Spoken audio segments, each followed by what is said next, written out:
ચેનલને યુટ્યુબ ઉપર લાઇક કરો, શેર કરો અને સબસ્ક્રાઈબ કરો, જેથી કરી અવનવી માહિતી આપણી પાસે પહોંચી શકે. હવે આપણે ટૂંક સમયની અંદર ભાદરવો મહિનોનો પ્રવેશ થઈ જશે. અત્યારે શ્રાવણ માસ ચાલે છે, પણ હવે આ લોકો જે કાઠેડાથી જે ચાલતા ભાદરવા મહિનાની અંદર પહેલાં આ લોકો ભાદરવા મહિનાની બીજે આ લોકો રામદેવપીર મંદિરે પહોંચી જશે. જે રામાપીરના નવરાત્રા ચાલુ થશે ત્યારે જે શેરથાનો કેમ્પ છે, અમદાવાદ મહેસાણા હાઈવે જે શેરથા છે ત્યાં એક સેવા કેમ્પ છે જય બાબારી ગ્રુપનો, અને ત્યાં આ લોકો ચાલતા અહીં પહોંચ્યા છે અને અત્યારે વિરામ ઉપર છે. તમે અહીં ધજા એમની સાથે નિશાન છે રામદેવપીરના તમે જોઈ શકો છો. તો આપણી જોડે જોડાઈ જશે એવા માય જે હરિભક્ત. રસ્તા બાબતે તો ગાયની સરકારે તો સારું રસ્તા બનાવેલા છે, પણ સેવા બી ખૂબ સારી મળે બધાને. તમારું નામ શું? અશોક. તમારી કેટલા જણની ટીમ અહીંથી ચાલતી નીકળે? 4 જણ. ચાંદખેડાથી 4 જણ. તો ક્યારે પહોંચો છો તમે? મારા લગભગ 18 દિવસ. 18 દિવસ થશે. તો રસ્તાના કેમ્પો તો મળતા જ હશે, ચા પાણી નાસ્તાના, જેમ એક આવો કેમ્પ આવ્યો એવી રીતના. આ બધા મળશે. તો શું કહેશો તમે હવે ભક્તોને? તમારા તો બસ રામાપીની સારી નારી સેવા કરતા રહે. ઘણું આવે. બોલો. બાબાજી આવું ઘણું આપે એમને. જય બાબાજી. જય બાબાજી. અમારો અલગ ઘણી તમારી મનોકામના પૂરી કરી. તો આજે શેરથા કસ્તુરીનગર કેમ જય બાબારી એવા અમે સૌ અમારા પરમ મિત્રો સૌ ભેળા મળી 2 વર્ષથી અમે આ કાર્ય કરીએ છીએ. કોઈ સ્વાર્થ વગરની અમે જે કંઈ કરીએ, કોઈને જમવાનું હોય, કોઈને ચા નાસ્તો જે કંઈ મળે એ અમે જમાડી અને અહીંયાથી મોકલીએ છીએ. નાહવા ધોવા દરેક વાતે સગવડ અમે અહીંયા આપીએ છીએ. જય બાબારી ગ્રુપ શેરથા કસ્તુરીનગર.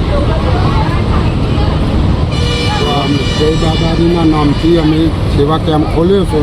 તે સેવા કેમ્પ અમે બધાને નાહવા ધોવા ખાવા પીવાનું બધું બનાવીને આપીએ છીએ. બધાની સેવાનો લાભ લઈએ અને જય બાબારીના નામથી સેવા કેમ્પ અમારો ચાલુ છે. બાબારી, મારું નામ દિલીપ ઠાકોર છે. હું શેરથા ગામ અહીંયા છું. 2 વર્ષથી અમે આ કેમ્પ ચલાવીએ છીએ, જેમાં ઘણા ભક્તો આવે છે. રામાપીરના નામે પગપાળા યાત્રા કરે છે. જે અહીંયા આવીને રોકાય છે તેમના માટે નાહવા માટે, જમવા માટે, દવાની સુવિધા, મેડિકલની સુવિધા છે.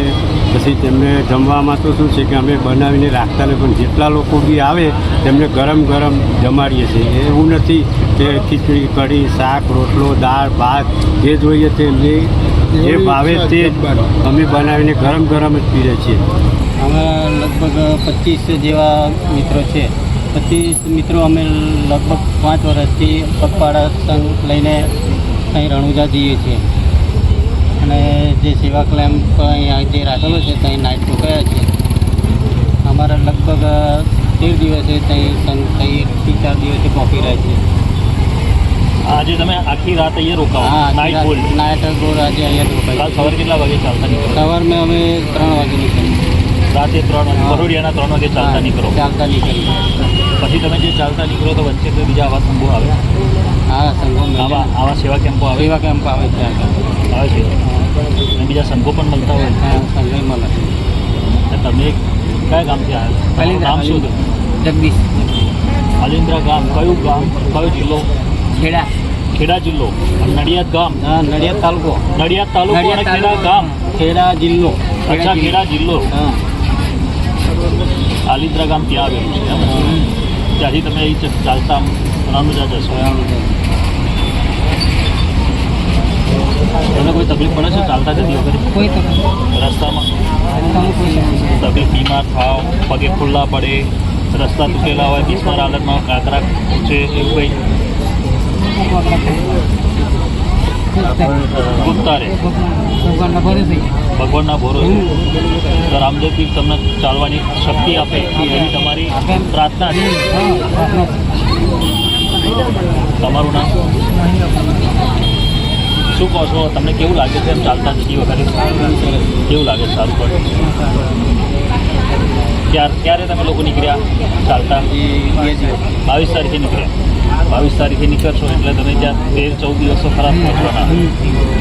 આટલું લાંબુ ચાલી શકો છો, આરામ કરતાં કરતાં જાઓ છો? આરામ કરો.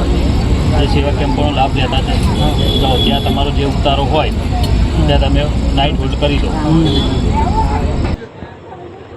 गुजरात की बात करते हैं, ये बंदे है मेरे साथ जो खड़ा है इंसान, वो महाराष्ट्र से चल के जाएगा राजस्थान रामदेवरा रामापीर का दर्शन करने के लिए। वो ध्वजा लेके निकला है, वो अकेला निकला है, इसके पास कोई है नहीं, तो ये पूरा दिन अकेला ही जाएगा और इधर आके रुका है। जो सेवा कैंप है इसमें वो आके रुका है। कल सुबह निकलेगा यहाँ से और राजस्थान रामदेवरा मंदिर, जो रामदेव पीर के मंदिर है राजस्थान रामदेवरा, वहाँ जाएगा। कोई दिक्कत नहीं, कोई परेशानी नहीं, कोई परेशानी नहीं। अभी महाराष्ट्र से चल के आया तो पैरों में कैसे थकान बकान ऐसा कुछ नहीं है। बाबा रामदेव पीर का आशीर्वाद है तुम्हारे ऊपर। तो माँ कितने साल से जाते हो? करीब आज 42 साल? 14 साल से जाते हो? 16 साल से तुम जाते हो, अकेले जाते हो? तो अकेले में कुछ रास्ते में दिक्कत परेशानी तो ठेला पकड़ के जाना नहीं, तो ठीक है, एक बेटा हाँ तो लगा के निकल जाने का अकेला। अच्छी बात है, बाबा आपके साथ है, बाबा रामदेव कृपा है। हाँ